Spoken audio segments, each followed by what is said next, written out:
Kag sa good vibes, mahilig man bala ka mo mamunit?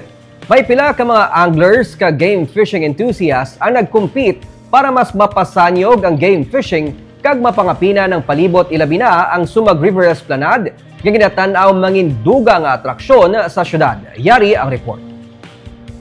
Nagpanong sa kilid sang Sumag River Esplanade ang masobra isa kagatos nga mga anglers kag fishing enthusiasts para sa ginhiwat nga game fishing sa barangay Sumag sa Bacolod.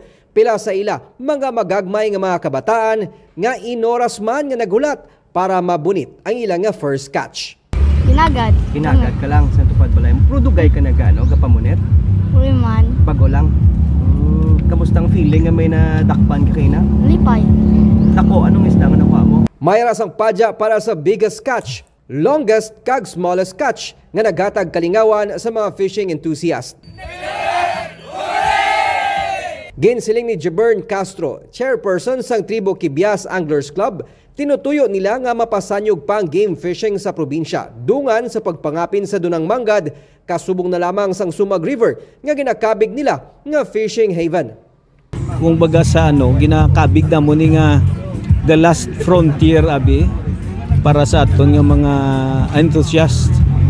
Kag nakita namon diri ang lugar, pwede gid nga mangin aton nga daw aton gid nga sanctuary no. Himon kung pwede pa lang maobra na sa aton nga local government isa ka ordinansa to protect and preserve sang aton Dunang Mangga di sa kasubaan.